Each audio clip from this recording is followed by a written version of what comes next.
Mátíù orí kejì ẹsẹ̀ kejìlá. Bí Ọlọ́run ti kìlọ̀ fún wọn ní ojú àlá pé kí wọn kí ó má ṣe padà tọ̀ Hẹ́rọ́dù lọ mọ́, wọ́n gba ọ̀nà mìíràn lọ sí ìlú wọn. Ọlọ́run ó farahàn sí Jósẹ́fù àti Màríà ní ojú àlá, ó sì kìlọ̀ fún wọn, ẹ má lọ sí ọ̀dọ̀ Hẹ́rọ́dù o, ẹ má lọ sílùú Hẹ́rọ́dù o, ìparun ó ń dúró ń bẹ̀ o. Jósẹ́fù ó sì ṣe àìgbọràn.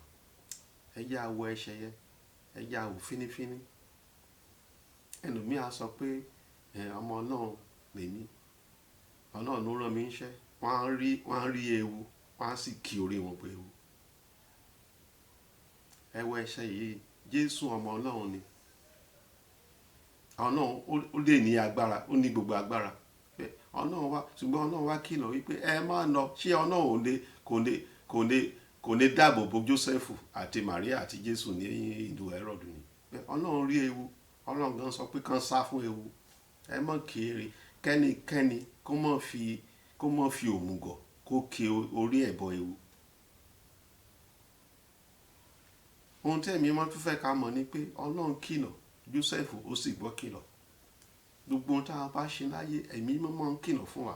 Gbogbo àṣìṣe tá a bá fẹ́ ṣe, ẹ̀mí máa ń kìlọ̀. Àwa là í gbọ́ ìkìlọ̀ ẹ̀mí mọ́. Ní òní mo gbàdúrà fún ẹ, agbára tó fi máa gbọ́ ìkìlọ̀ ẹ̀mí mọ́, kágbára náà kó wọnú ẹ̀ lórúkọ Jésù. Ẹ̀ṣẹ̀ tó fẹ́ dá tẹ̀mí máa ń kìlọ̀ fún ẹ, tó ń kìlọ̀. Jísébẹ́lì ní ọmọ yẹn, yàgò fọ́mọ yẹn, Dẹ̀lílà lọ́mọ yẹn, yàgò fún.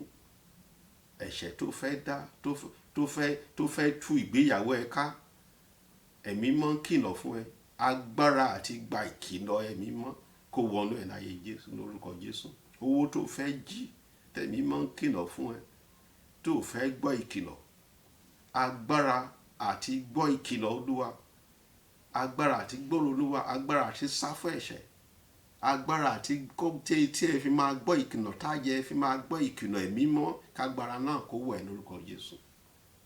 O ò ní ṣàìgbọràn, wàá rìn lọ́nà òtítọ́ àti òdodo àti òtítọ́. Bẹ́ẹ̀ ni ó rí.